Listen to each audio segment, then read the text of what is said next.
again. So that's why I'm saying that in the wisdom of the National Assembly, they will take the right decisions on diaspora voting.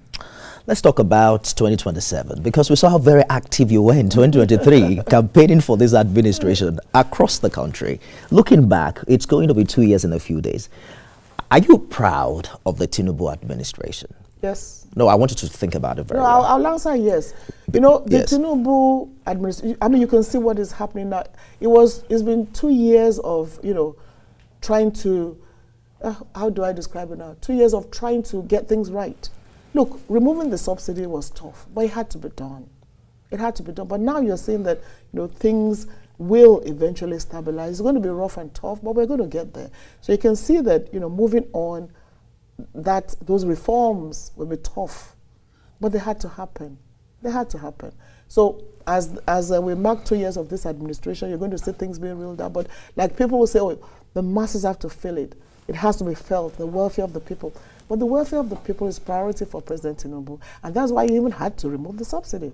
So it's rough and tough, but I think the administration is on the right. But I think it's also important that we bridge the gap between government and the people. I spoke with the Nasarawa State Governor the other day, who mentioned that he's now confident that his state can fund state police, thanks to how much he now gets from federal allocation.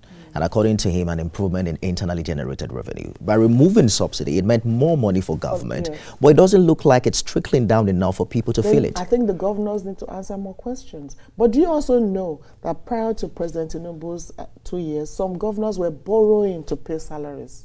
That's how bad it was. So I think the governors need to answer more questions, because there's no debate that more money is going to states. And then two, we keep saying restructuring, but it's beginning to happen. Look at local governments. The idea of direct allocation to local governments is beginning to happen.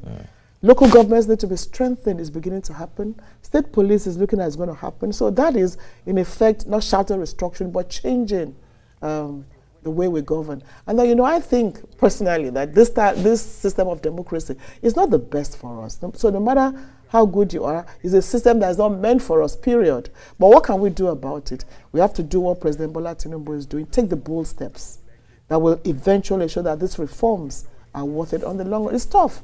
I know what I go through every day. I'm sure you know what you go through every day, you know, having to help people, having to support people. But I believe that because the president knows exactly what he wants to do, and as a man of success in everything he does, he's going to succeed. What do you think will be his campaign strategy in 2027, especially when these issues come up, when people start talking about how much they paid for petrol before he became president, how much they pay for transportation, how much they pay for their groceries and things like that?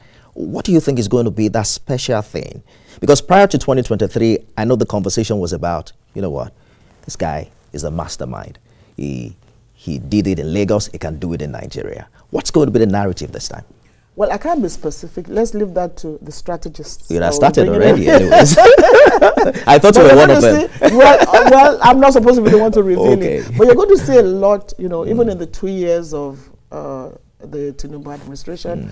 But the most important thing is that he's taking bold decisions that should have been taken many, many years ago. It takes a leader with courage. It takes a leader with conviction to take the bold decisions that Asiwaju has taken. You know, yes, there will be a bit of, criticisms for that, but you have to take those bold decisions. So that he could take those bold decisions is a mark of courage, leadership, and maximum respect. You see what's happening with your colleagues in the PDP moving in droves